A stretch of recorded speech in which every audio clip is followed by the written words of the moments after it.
Welcome back, everyone, to PowerHouse Fence Show. It's us. Powerful. We're in the house. This is a podcast that we talk about the commercial fence business as well as other things. We Mostly do. focused on the commercial fence business. I am one of the hosts, Zach Shue. I'm Dan Turbyville, the other guy sitting here. Welcome. Nice to meet you, sir. Thanks for having me, Zach. Yes. Thanks for joining us tonight on the podcast. So for any of you who've been following along, well, first let me announce we are on season 2. This is episode 35, which has been titled Information is Missing. That means a lot to me. Hold on. It's not episode 35. Do not trust Dan. Episode 38. Season 2, episode now on this episode. Now we're starting 38. Episode 38. Y'all just listen Information is missing. Y'all just listened to 35. Now we moved on to 38. Sorry. Yeah, you can never trust me. But sorry, I try my best. Yes, it makes for a clunky ride. Mm-hmm. It does. We're going to have a podcast now, hopefully. Well, my name's Zach Shue. Dan Turbyville over there. Other host. You figure it out. We're Welcome a little bit back, out everybody. of practice, man. We haven't Welcome done this back. in a few Welcome weeks, back. you know? Welcome back to Dan, y'all. Dan is returned from the land of the dead. Yeah. It seems like I have. Still have a little bit of lingering stuff going on, but definitely making progress. So if you don't know what we're talking about, you can go listen to last week and you'll get to hear me cry about having pneumonia. So welcome to the show. First, I'd like to take a moment to recognize our sponsors, which is basically us. Memphis Fence Company, MFC Manufacturing, Simpalo, and then my last but not least, actually maybe my favorite, Thornton Fence Consulting Group. That's right. Thank you, Mr. Tony Thornton. Thank you, Tony Thornton. There should be a link in the description. Mm-hmm. We are, in fact, live. We are, in fact, here. Mm-hmm. So what have you been listening to or reading? I know you had some time to think, so they say. I basically just wait a minute. You weren't incarcerated, were you? We'll release that information at a later date. No, you just had pneumonia. Yeah. Just a little joke. So what have you been reading, man? Nothing exciting. What have you been listening to? I watched all the TV. All of it. There's That's nothing the worst. left. It is. That's the worst. I think the worst thing about having had COVID ever in my life was watching all the TV. Mm-hmm. When you run out of TV, it's like, what do you do? I watched Russian movies that were like in English. So, their lips didn't match or anything, but they were legitimate Russian Some people movies. do that as like a form of culture or out of preference or whatever. I don't. I did it because I ran out. So, yeah. When Chuck Norris reads a book, it's not because he's trying to read a book. It's because he ran out of movies. Yeah. That was not very good. It didn't go as well as I thought, but Yeah. Bring back Chuck Norris jokes, please. They still exist sometimes. They're the best. So, yeah, I watched all the movies. Didn't really read anything. I probably could have, but when you just feel like crap and you don't even want to move, that's basically the state that I spent the past, those couple weeks in whenever I was at home. So, Oklahoma. Yeah. Yeah. You said you feel like crap and you wouldn't move there? Right. Right. Yeah, exactly. I don't know anything about Oklahoma except for Dan Wheeler lives there.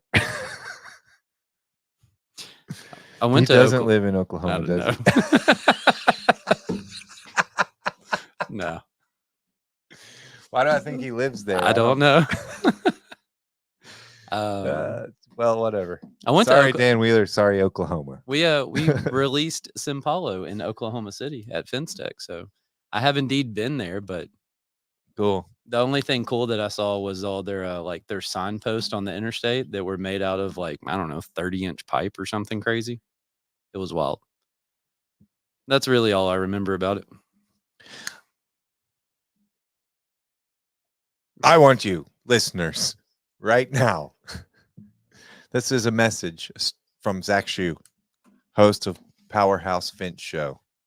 Please send us requests, questions, suggestions.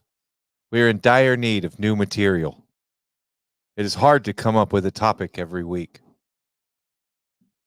without feeling like we are talking too much about the same things. Save us. Save yourselves. Please give us something to talk about. Call in, write in, do something quickly. We need your help. No, but in all seriousness, thank you guys so much, whoever has listened and joined in. But we really would love to hear some comments, questions, concerns, or any sort of material you're interested in. Yeah, for sure. Anything we can help with, just let us know. So we are going to the Thornton Fence Business Conference in December, Branson. I think we'll be represented there. And then we'll be at Fence Tech in 2025.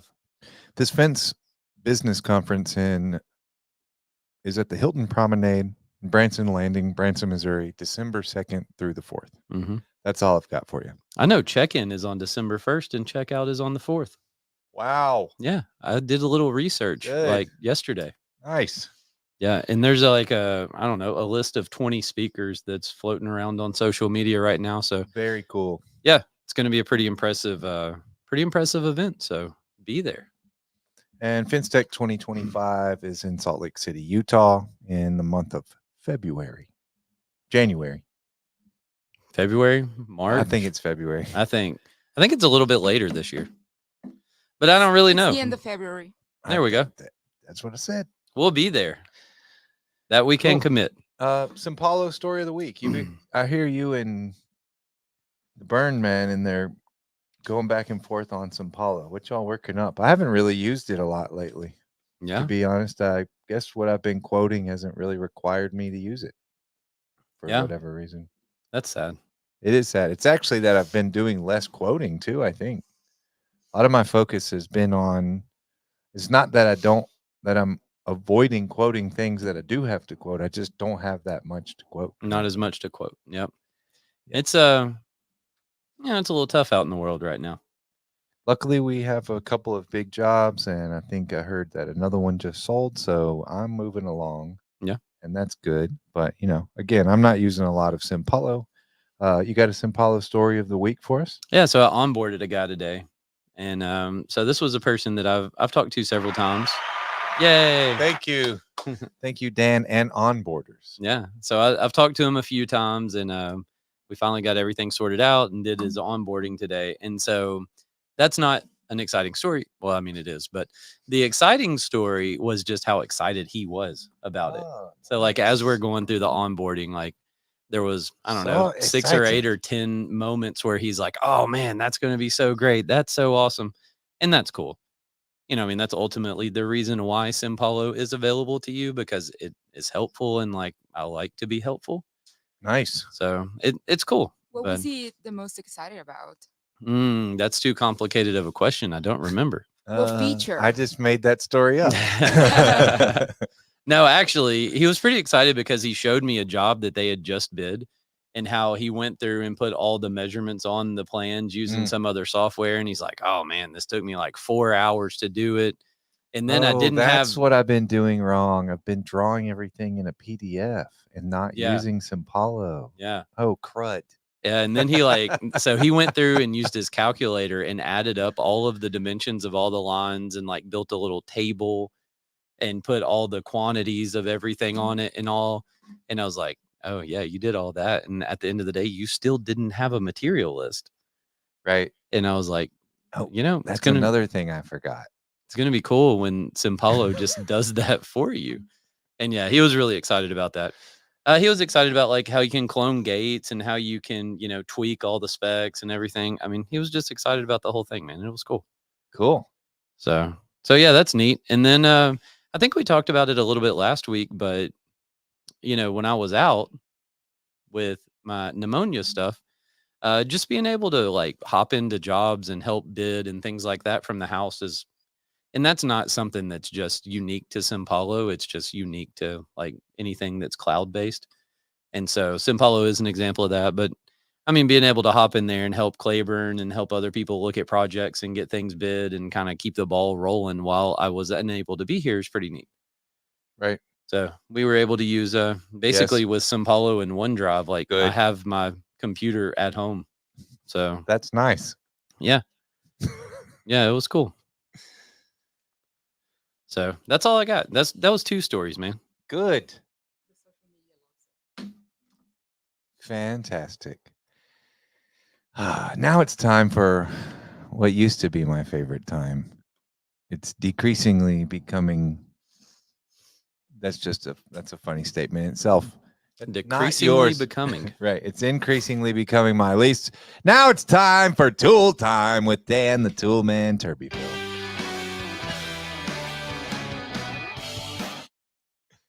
Oh man. Oh. I was just getting into I it. know. Sorry, it was getting too long. So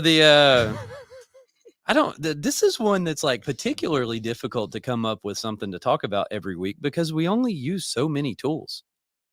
Right? I mean, I guess we could talk about like what brand of fence pliers we use or I don't know.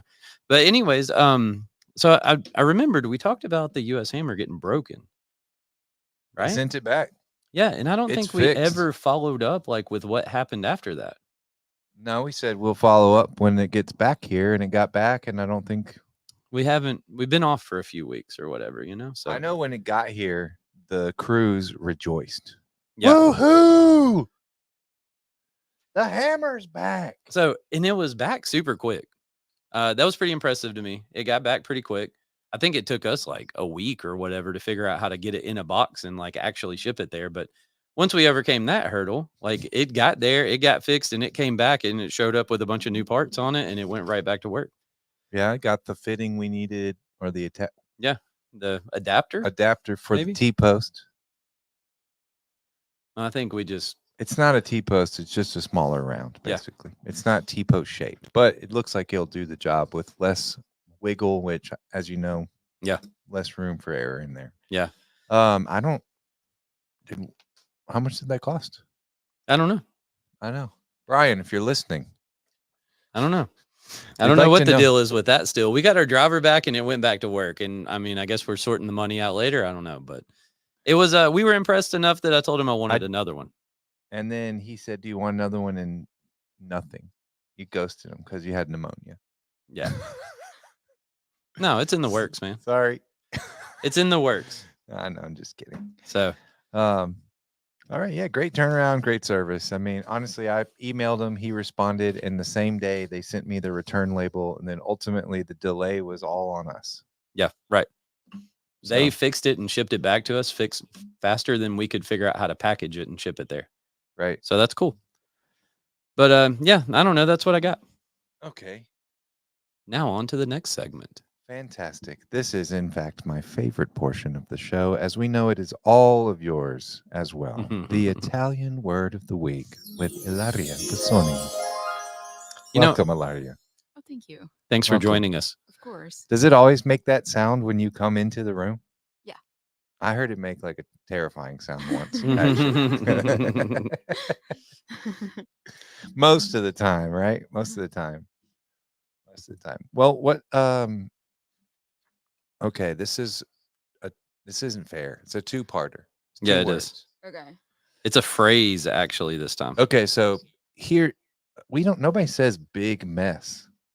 That's a big mess. Nobody You don't say says that. What do that. you say? I don't like a clusterfuck. No. Okay, well, y'all can participate in that one. I'll Okay, set so- it out. Okay. But you know what I'm saying? Something that a catastrophe is a good But word. that I can say at work. Yeah, sure. Okay. I don't mind cussing in Italian. You know that. That's actually pretty fun. It makes you feel better. But no, okay. Che Che gran gran casino. casino. So the big mess. Yes. Basically. Yeah. What a big mess. Que gran casino. Wow. So you do better with sentences than just single words. I mean, I'm just a master now. If you had to put all those syllables together, you'd be totally a big mess. How would you actually say it if it was like in a sentence? You wouldn't have those pauses in between. No, che gran casino. Yeah. Yeah. Que gran casino. Que gran casino. Good. You did it. Good job. We got it. Slay. What can I say? I'm a natural. Is there a better way to say that? Like when your car got wrecked and you saw it, were you like, oh my golly gosh, this is a big mess? Yeah. I mean, no. No. That's not what I said. That magical angelic sound happened and you're like, oh dear, what a terrible situation I found myself in. Okay, so let's get to the topic of the show. Let's do it. I'm assuming it has to do with lacking information. Yeah. Being that is the title of the episode, information is missing. Yeah. And anyone watching, you might notice we're kind of rocking it old school. We got all our There's papers nothing on- printed out. I don't have anything on mine. We're just holding paper. See? But Well, I that's mean- yours. That's Oh. not mine. well, you can't, don't cheat off mine. Okay. So yeah, lacking information. And just to kind of give you a little bit of a backstory, we we bid a job earlier this week. In fact, today. Yeah. And this job just kind of like fell in our lap at the last minute. So we didn't have a ton of time to spend on it. Got in there, started digging around, and figured out there was a lot of missing information in the job. And so I have a few examples of this missing information. And I'll just kind of go through them real quick. So from the very start, when we found the job, we started like calling out to different people and saying, "Hey, can we get a set of plans? Can we get something to try to work on this job?" And it was like oddly difficult to get our hands on the plans and specs for the job. And I mean, we bid quite a bit of jobs, and normally it's not that hard to find somebody to send you a plan set. But for whatever reason, this one, it was a little bit extra difficult to get them to actually send it to us. But we finally got it. And so it took us a couple days to get the plans and specs and get everything, downloaded so we could kind of start sorting through it, but we made it there. And so excuse me, sorry. And so here's a few examples of the issues on there. So like there was fence, and on the civil plans it said chain link fence.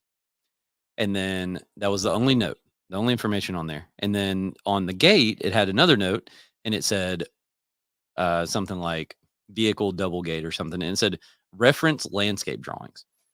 And so then you go to or it said architectural landscape, something like that. And anyways, you go to the landscape drawings and you go to the architectural drawings, and all of that says ornamental. And then you look at the details that are in the plans, and all of that was for ornamental fence. And so 2 plan sets, architectural and landscape, both said ornamental fence. And the civil had like 1 note that said chain link. So that was one mess, is like, what are we actually supposed to bid here? Right. And so it took a little bit to get the information on that one. And then a second example is there was a ton of gates on this project. And so we start going through these gates, and then there was obviously a drawing that had a bunch of gates on them. And then there was door hardware specs, because every gate had its own set of door hardware that had to be on it. So there was all these different hardware sets, 1, 2, 3, 4, 5, 6. And so if you went through that list, that would give you a number of gates. And then if you went to the door schedule, that would give you another number of gates. And so you had 3 possible numbers of gates that were all on the same project. And so that was a whole hurdle to try to overcome, is, well, how many gates are there actually on the job?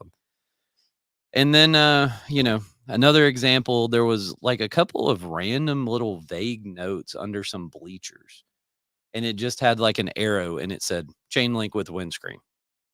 Right. It didn't show the fence drawn. It didn't really show anything. This was a gymnasium. It was an athletic complex, outdoor, like football field. You used the word hurdle. Yeah. Well, And there the are bleachers. hurdles around the running track that was on the job. Yeah, with windscreen under them. Yeah. Maybe. So these random notes on the bleachers that just kind of say chain link and windscreen, but it Love doesn't. it. It doesn't show you anything. Like, how is My the f- fence supposed to be built? What's it supposed to attach to? Is it supposed to be blue, black, green, yellow? Like, what do you want? And there was just nothing. So what did you do? Well, I What struggled. do you do in a situation? This isn't uncommon though, right? I mean, we've talked about this at great length Yeah. before. A lot of times how the specs don't line up, or they'll have one material spec on a detail, but then when you get into the specifications differ from the detail. And like, seems like we've kind of had a conversation internally of, do you go by the specs or do you go by the detail? And then obviously, the initial response is submit an RFI, right? Yeah, so But- that would be the ideal thing to do. However, in our situation, since we kind of like got on board with this job last minute, the RFI deadlines and everything had already passed. So, but a lot of times with that, when there's multiple people bidding on a job, you still can kind of like pull up the addenda or the RFIs or anything and see something in there. In Right. this job, there was nothing. Right. So it was like no one had ever asked a question about the fence. But yeah, you're right though. Like to your point, there is a ton of situations where you just don't have information.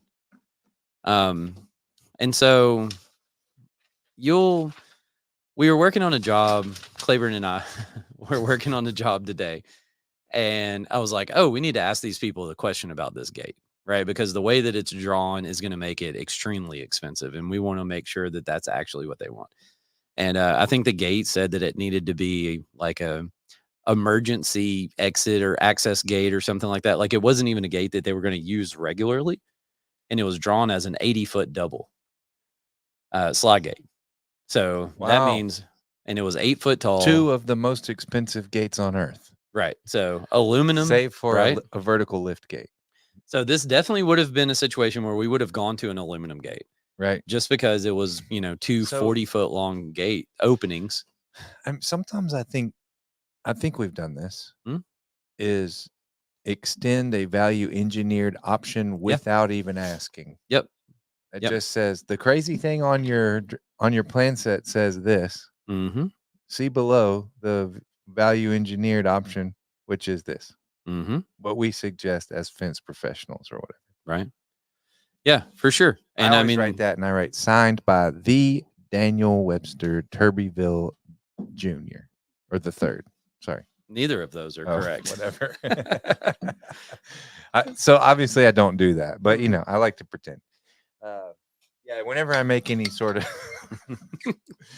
I have made the executive decision to alter your plan set Right. and email it back to you under the authority of Dan Turbyville. Right. Dan said it was fine, so I just did it. I don't know. No, so value engineered alternates are a solid idea, right? You can do that, and that way, in this situation, the job's a little bit weird. It was like a really early budgetary kind of thing, so it wasn't like an issued for construction plan set or anything. But what you could do is you could bid it with that 80-foot double, then aluminum, and then you could add a line below and say, here's a value engineered alternate. Like for us personally, we like to try to cap cantilever gates at like 35-foot opening. And so we could say, if we can go to a 70-foot double, Right.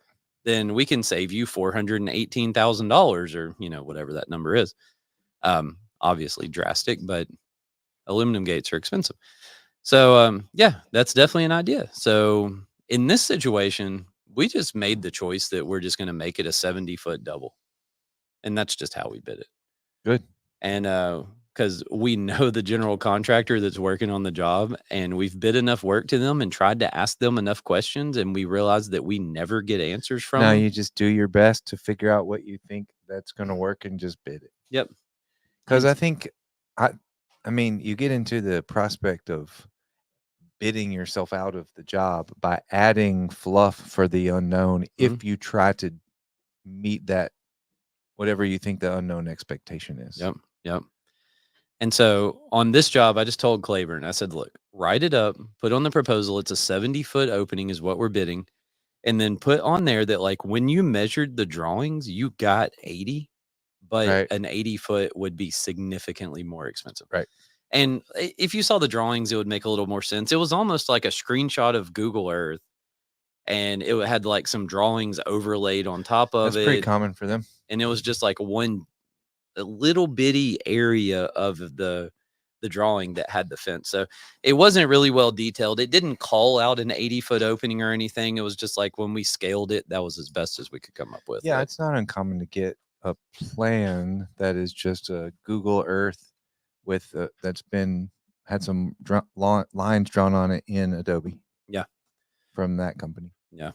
So on this job that we bid earlier today, the one that we were talking about having the struggle, with the missing information. So that one we tried to reach out as well. And I called the construction manager a couple of times and I never got a call back. And so I was like, okay, well, this kind of sucks. And so I talked to a few people and I kind of got the feeling that it almost seemed like some people had some like secret knowledge on the job. And I don't know if I'm not making any accusations, although we're not going to mention names or tell you what project it was or anything else. But just to be clear, like we're not making any accusations. I don't know if that was the case. Maybe it was me just being a friggin' sissy about it or whatever. But it kind of seemed like some of the information had kind of been like selectively passed out to certain people, but not to everyone. And so even then when I finally did get in touch with them and, figured out, kind of got corresponding back and forth with email a little bit, it was like you'd ask a question and you would kind of just get like a partial answer of your question. You never really got like the information you needed. You just got a little breadcrumb. So even when we did reach out, like it was really difficult to get any kind of information. So kind of just a little glimpse of the project that we were dealing with for a few days this week. And like I said, we turned it in today. But so what did we do? That's the question, right? And that's what we're here for, is to share the experience. Yeah. Not the problems. Everyone has problems. I think I've talked about this before, but I used to be really nervous about bugging someone. Like maybe they're gonna just start ignoring me and then not want to award me the job. Yeah. They're just going to dislike you because you asked them a question. Or too many. Yeah. Especially if they only answer half. Right. One thing that I've started doing is when I ask questions in an email form, I will itemize them with numbers. I did that. I didn't number them, but I bullet pointed them. But at least if you do that, so if you get a number, then they can respond with the answer to number 1 and number 2 and number 3. Not to say that everyone does that. I think some people answer emails from their phone and they're just like, oh, I got to respond to this real quick. Yeah. But yeah, so I'm like, well, okay, cool. You answered number 1. What about number 2? Mm-hmm. And so I will, pretty much incessantly request information. There's one contractor that we were having trouble getting a response from. So I called someone else who worked there. Yeah. That I had a relationship with. And so, did it work? Yes. When you called to someone else? One time. So that day we got a response. Nice. Well, hey, that's better than none. Right. Not from the person I called, but he was like, hey, man, will you reply to their email? Yeah. Now they're asking me. Do something. Right. Yeah. So, yeah, I mean, I go after it. Hey, and man, I if that's ask what it all takes, the questions then... and I call, and if I end up with somebody's cell phone number, I'm going to use it, and I call them on the phone, and I'll text them and email them sometimes, and try to be respectful about that. But yep. I think I'm pretty relentless. I think there's a acceptable level of communication, right? And I do think that your fear, if you exceed that acceptable level of communication, then yeah, you might get some like screw that guy kind of response, But you got to do what you got to do to try to bid a job sometimes. So you guys reached out to some people who you were aware that were also bidding the job? Yeah. That's cool. Yeah. And I think that's pretty cool. We've talked a bit about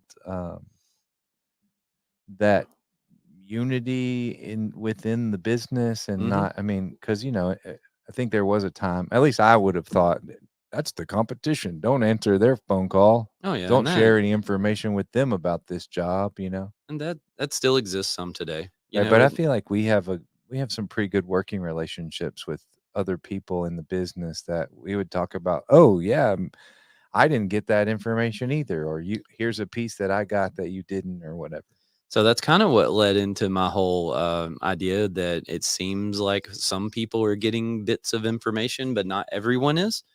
Was just when I started talking to other people. So I talked to 3 other fence companies that were bidding the job that I knew. And so I just reached out to all of them and I was like, hey, what are y'all doing on this job? And, but yeah, that was cool.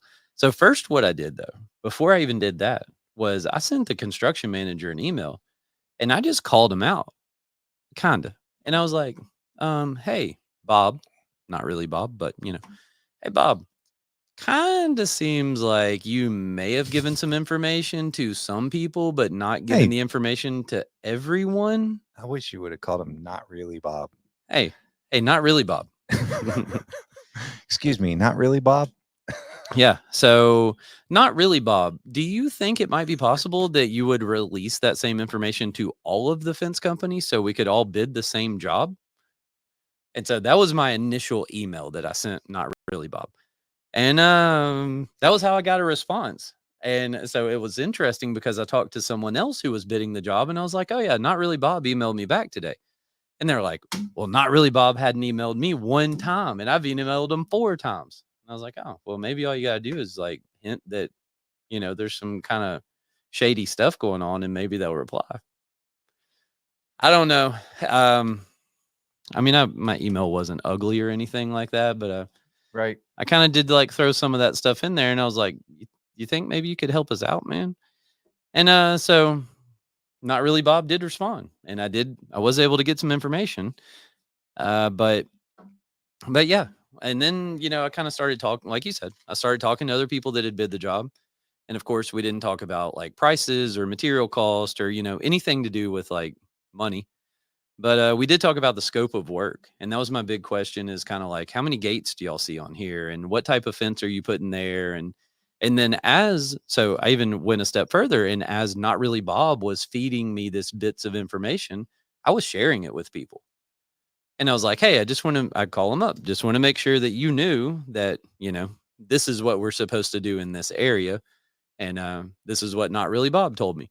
So it was kind of like we almost had to like, I don't know, extract the information and kind of like manage a little bit of the bidding process among the fence companies, which was pretty weird. But it was really cool though, like you said, to be able to just reach out to people and kind of have that I don't know, camaraderie or whatever you want to say. Cool. And at the end of the day, like I shared the information with other people because I'd rather beat somebody fair and square. I don't want to beat somebody because I have some secret information that they're missing and I can use that to give a better price or anything. Like I want there to be fair competition. Um so yeah. And then I mean at the end of the day we got everything put together and we sent a price in. And so the job had, I don't know, 10 or 12 different forms that we had to fill out. You saw them all spread out across the counter earlier when we were Yeah. trying to get all that sorted out. We had to send in a bid bond with it. So it was a pretty extensive little bid package. It was pretty funny. It was called a sealed bid, right? So if anyone's ever bid a job that has sealed bids, then there has to be there. Apparently not always, but every time up until today, there has been a physical envelope delivered, and I'll print labels like stickers, put them over the seal of the envelope. It says sealed bid enclosed. You'll reference the project name on the outside of it, put your company name on the outside. Depending on, uh, I know some people or sometimes you have to put like your license number and stuff like that on the outside of the envelope. Um, so that's your typical thing for like a sealed bid, right? Yeah. Right. But so in this situation, they're like, "Oh, you can just fax it to us." Right. And I was like, "What? That was confusing to me too. Yeah. I didn't understand. This is it's not really a sealed bid. Like, Right. what are you talking about?" So anyway, the whole thing was just really unique. But So you did, because of some of the discrepancy or missing information, you did what you normally do, which is write in some exclusions or clauses or disclaimers. Yep. So I took you okay over there, Laria? Yeah, I'm good. Thank you. Okay. So I took like our proposal form, with our letterhead and all that stuff. And I basically just typed out a whole scope letter, right? So I didn't put prices on it or anything. I did put them in the bid form, but I typed out this whole scope letter. I put notes on there. I put exclusions. I put inclusions. I put, disclaimers, all of that crap on this added sheet that I just stuck in the bid package. And like at the top of it, I put, You think not really Bob threw that in the trash? I don't know if Not Really Bob didn't just throw my whole bid package in the trash at this point. This son of a gun, boy, I tell Uh-huh. you, he chapped my hide on that one. Uh-huh. Especially whenever I sent it and like at the top of my scope sheet, it says, due to the conflicting information around this project and I put like, I think I originally had the severe lack of information. I think I removed severe. I dialed down the drama a little Wow. Smart Uh, assery. bit. So I was like, hey, because we don't really know what's going on, like this is what I'm included. We did the best we could, basically. Right. And The that's information we had. yeah. Yeah. That's exactly what it was. Like we did the best we could with what you gave us, and this is what I came up with. And I even said on there, like, I'm not gonna execute a contract that if the scope does not reflect what is written on this document. And I'm not gonna, because my big fear is you get this language that basically says like you're gonna do everything that's Right. in the fence. You are now scope. liable for everything in the scope. Yeah. And I mean, they'll do that and then not define what the scope is. And so, like, that is a big fear for me, especially because we did have to do a bid bond on the job.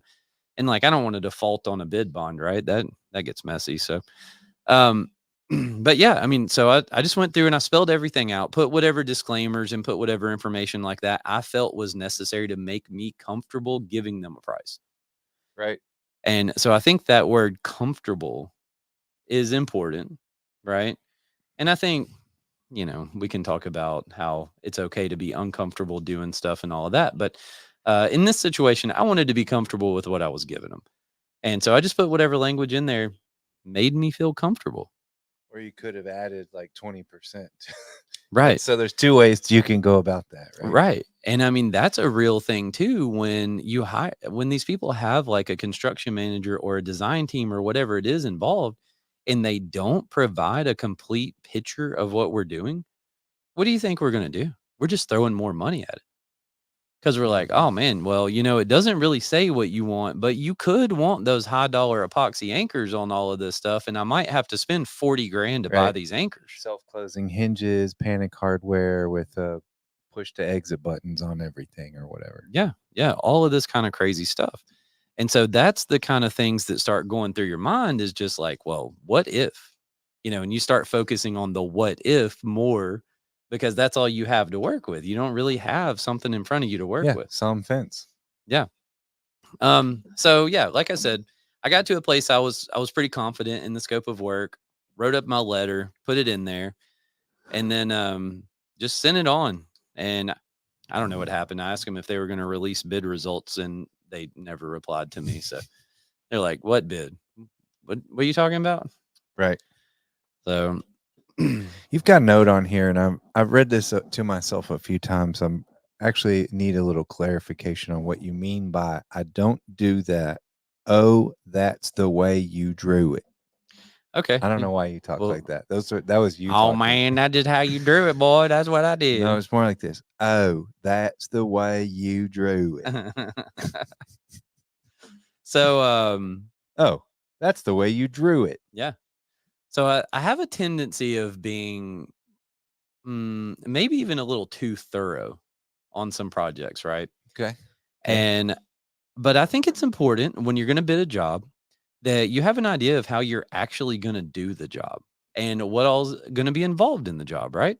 And I'll look at stuff and I try to think through, okay, they show the fence going here, like, how are we going to attach this fence? How are we going to install this fence? How are we going to get there? Oh yeah. I've seen. I mean, people don't draw hinges. It's just a gate and a gate opening. Right. So, obviously it needs hinges. Duh. But like, do you want a self closer, which is a $500 set of hinges, or do you want just like some cheap Chinese barrel hinge for $7? So I looked at some Mammoth. Yeah, Lock and Knox Mammoth. $550 a pair for That's the normal one. That's what I meant. That's why I said 500. That's crazy. They ain't cheap, boys. I know. So pair that with like a mechanical keypad 750. I just worked up some gates. This apartment complex wants 7 new gates with expanded metal, panic bar, and maybe a Lock and Knox Vinci, which is about the same cost. The hardware alone on the gate is like $1,200 per gate. This job had 82 panic bars. That's that pallet of panic bars I saw the other day. Yeah. 82 beautiful. panic bars on this thing. Yeah, man. The hardware is wow. But So those things are great. Yeah. Gotta say, they work amazing. Yeah. When the anchors are working correctly, those hinges, the Lock and Knox Mammoth Mhm. is a fantastic closer. yeah, and then when the anchors don't work right, it makes you want to freaking slap somebody. It's the most aggravating thing, but Yeah, stick to 11 gauge if you can. right. For the Just most saying. part, I mean, I think they're pretty solid now. We struggled with them there. That's a whole nother story for another day. But all right. So like I said, I'm pretty thorough, right? And I like to go through all the details and kind of have a thought out plan and all of this stuff when I bid a job. And I'm 100% confident that it costs me jobs. Right? Because I know that there's people out there that don't spend as much time and don't pay as much attention to all of those little details and stuff like that, and just kind of bid it. And then that's where this, oh, that's the way you drew it thing comes into play. And I'm trying to think of, okay, so you have a gate that's drawn with a panic bar on it. All right. Well, I'm going to reluctantly use this phrase. Common sense would tell you that if someone's going to put a panic bar on a gate, then they're going to want expanded metal on it. Right. And they're going to want that gate to close after you exit. Right? If you have a panic bar, you have, your mechanical keypad on the outside, something like that, the gate needs to close. And people will bid that without the closing device on it. Right. And then they go out to install the job or turn in their submittals or at whatever point throughout the process this comes up. And they're like, oh, well, you didn't tell me to do it. So now give me a change order for it. Man, a lot of jobs we've gotten, like you said, we think through the possibilities beforehand. So we have like an option, 4 different options worked out, even if it's not discussed prior, but if we left it up to the contractor or engineer, the hardware on walk gates specifically, a lot of times doesn't get brought up until the walk gates are in. Yeah. And so that's one thing that I try to do is like, look at how is this going to function? How does your customer need this to function? What part of the property is it on? And those are questions we start asking from like the very beginning, if we can. Yeah. Right. I mean, that's kind of the idea. So Alyssa made a comment, and I can't put the comment on the screen. Ilaria, you can. She says, we don't have as much experience as you. They don't know what they don't know. So that's a fair point, right? People bidding jobs and interacting with customers and stuff like that. I don't know what other people do. Like I know what I've done and I know what you do. And I know we both are like, how are we going to do this if we get this job? We workshop the job before we get the job. Right. Just in order to know like these are things that we're going to run into with hardware specifically. There was that one job where we were trying to do all that weird mesh in under an overpass or in like a corridor, and it had to be anchored top and bottom, and we're like this basically pre-designing, which we've talked a lot about that, about even like doing a quick sketch or even a AutoCAD of how it's going to all interact together just to figure out how we're going to do it. Because otherwise, how do you know how long that's going to take if it's something that's kind of a one-off or you don't know the cost of your hardware? Oh, that job, we did a lot of design work on a whiteboard. Right. So, I mean, it can be a piece of paper. It can be the whiteboard. Like you don't have to use AutoCAD to be able to do that kind of stuff. But I mean, we both do that. And I just don't, Yeah. I've worked with some people that also do that, but I've not really worked with anyone who doesn't. So I don't know what other people are doing. Right. You have That's my another point. comment. Who is this? Okay. Identify yourself. I'm showing it on the screen. We can't see the screen. Oh, sorry. So Dawn says, Yes. Would you read it, please, Ilaria? Yes. We have a comment coming in. Would you share that with us? But other companies will try to lowball to get the job and not use material in specs. And so I also have a suspicion that people may just submit a change order. Oh, well, that's the way it was drawn. So if you want it like this, we're going to have to submit a change order. Exactly what I'm saying. That's the way you drew it deal. Right. That's what leads to them then issuing change orders. And, people do that, and that's okay, right? If that's your way of doing it, like I said, I know that it cost us jobs, but I don't know. Something about it to me is like, if I'm going to bid a job, I'm going to bid it the way that we actually know we can do it. Whether that's us sitting up here at the whiteboard for 2 hours, sketching it out and coming up with an idea, or that's us just including self-closing hinges because we know that gate is going to need them, whatever it may be. So we try to just, I don't even know if it's taking an extra step or whatever it is, but like we try to just be thorough enough to where we can actually show up and like do the job and provide the product that the customer wants. Right. I'm with you on that. And that's what I was going to say. It's like, obviously part of it is to ensure that we're not losing money. Yeah. But the other portion of that is if we do this or our due diligence on the front end, then we are offering a better service to the customer, which that's something that's hard to articulate in a proposal. Mm-hmm. But I mean, I guess after you develop a working relationship with a contractor and they've hired some other people, then you start to get that they recognize that, Well, and when somebody goes to the phone book, so to speak, and just starts calling fence companies, like it's really hard to it's not hard to tell them like that you're going to do stuff like that, right? But it's hard to convince them. Right. Coming from what we have deemed the least trustworthy of people, because at this point now we're salesmen. We're not Right. fence professionals when we're dealing with estimating the job. We're currently salesmen Mm-hmm. and trying to say, oh yes, hire me. We are the best. We will make your life easy. Yeah, we're going to do such a good job. Your customer will be wildly excited and pleased. Very Right. good time. Right. So yeah, I mean, it's a hard thing, but like I said, it probably cost us jobs. I'm cool with that. I'd rather do a job and everything be the way that I think it should be instead of, doing some kind of crazy stuff. But all right, so here's the question. With our job that we bid that was missing all this information and everything else. So what are some ideas of things that we could do to try to protect ourselves, right? Or that our listeners could try to do in order to try to protect themselves? Write a clause in your proposal that protects you. Yep. Protects. Here.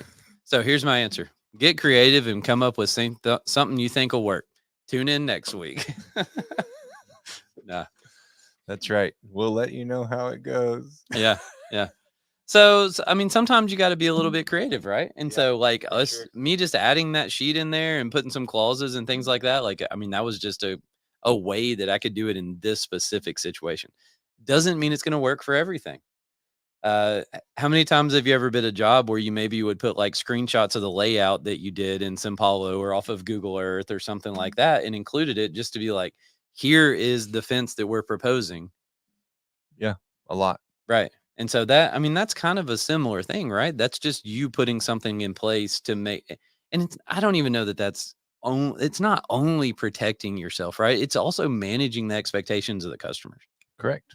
And I think that's a really important thing too. And I think that goes a long way in the customer service side of what we're doing is to manage their expectations and make sure that everybody's on the same page with what they're going to get.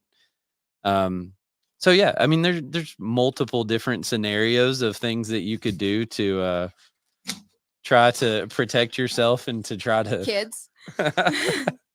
and to try to like get some information out there and, maybe sneak something in. If you're really uncomfortable with something or like really nervous about something, you could reach out to a lawyer. I thought you were going to say Ilaria. Me too. I was like, Yeah. yeah, don't do that. Yeah.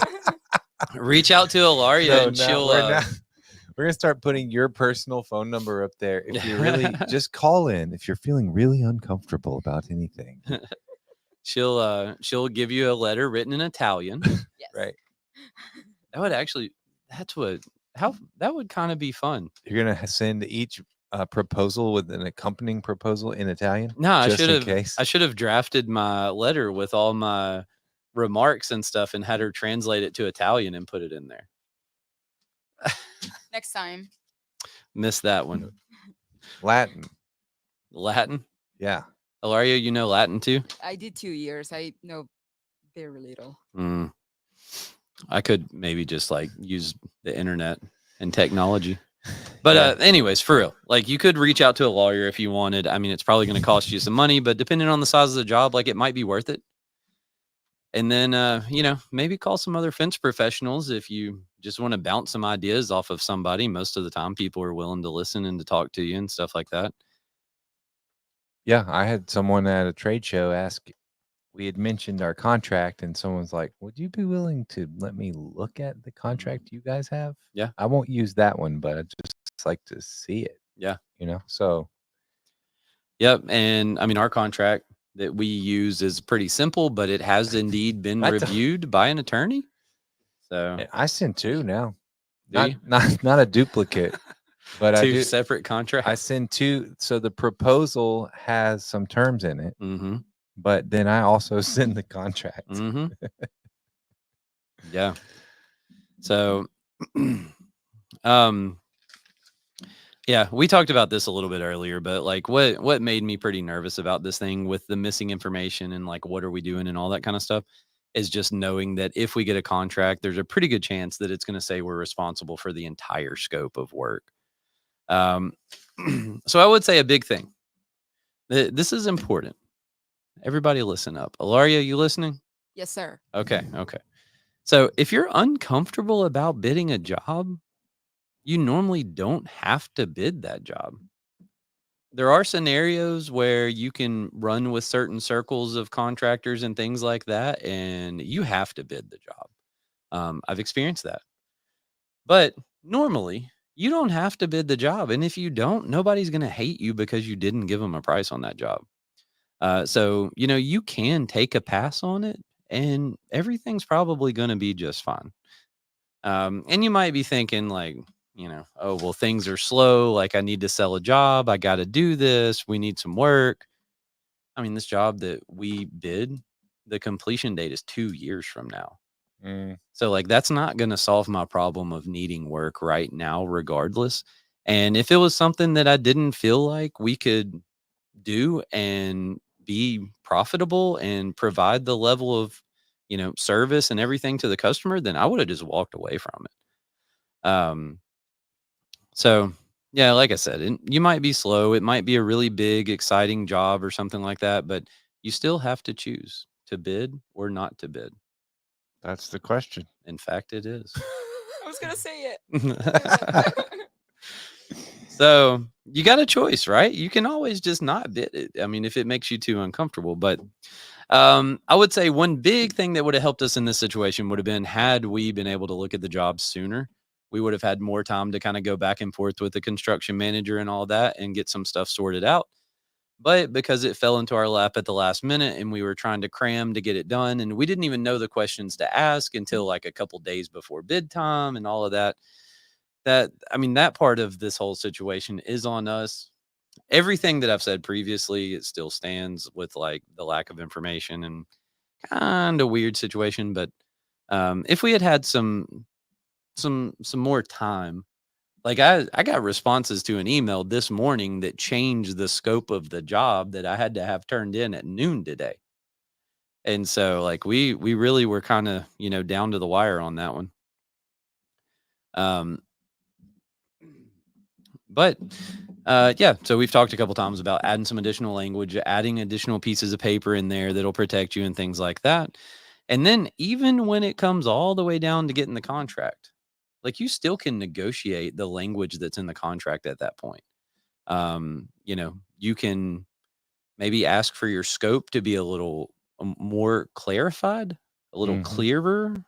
I don't know, however you say that, like in the contract.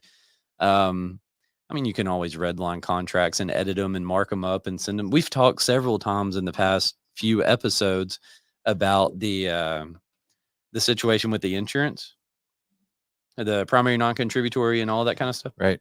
We've talked about that till we're blue in the shirt. And so we had another job that came in with that language in there, and it also said a bond and all of this other stuff. I just took the contract. That's and why redlined. I'm the funny guy. Yeah. Because you actually can say something funny.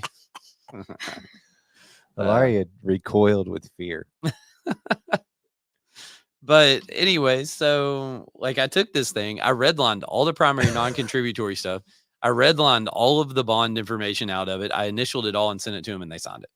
Right. Money. Right. So I mean that happens sometimes, but yeah, this job was a little different because it had a bid bond, right? So if you get the contract and you refuse to sign the contract, they very well might make a bond claim. So there's that. But man, so here's my closing. Okay. Is ultimately every time that your truck rolls out the gate, you sign a contract, you dig a hole, you do anything, you're taking risk. Right? You think about worst case scenario as a result of any of those activities, and like that can be a life-changing event for multiple people. And so you're taking a risk every time you do something. You just got to be okay with the level of risk that you're taking when you do those things. And whatever it takes for you to mitigate that risk, or to, give yourself some protection, or to maybe add a little extra layer or something like that, like just do it. And if it works out, it works out. If it, doesn't work out and they hire someone else to do the job, then oh well. So that was my big closing statement there. Good. I like that. I'm going to sum that up. If it works out, it works out. If it doesn't work out, it doesn't work out. Yeah. Wise words from Dan Turbyville. That's good Wiser stuff. words have never been spoken. That's good stuff. I'm just kidding around, but you're right. Yes, I'm with that. Well, this brings us to another lovely close of a Powerhouse Fence episode. The closing of episode 38. How we will miss you, episode 38. What a lovely time and lovely experience. It was It's so been much a joy. fun. It's been a joy and a blessing. Have you ever watched Mr. Rogers? The Grand Tour on Yeah. Amazon? Yeah. I like how at the end of all of their episodes they say, and on that terrible disappointment. I don't know why it makes me laugh, and I think of it a lot of times at the end of our show. Yeah, so thank you all for joining us. Thank you, Dan, for leading us through that train wreck of a show. Yeah. Sorry. I could remember the K-Gran. What was it? Casino. Thank you for walking us through K-Gran Casino. Now episode 38 will be known as... Much better. Yes, K-Gran Casino. We should title all our episodes in Italian. Love it. Love it. Like this is once a month. Yes. And this is how Powerhouse was born. Thank you, guys. Thank you, Dan. Thank you, Ilaria. Thank you, Zach. Yes, of course. Thank you, Ilaria. Thanks for pushing the buttons and doing the things. Yeah. Cool. Thank you all. See you next time. See ya.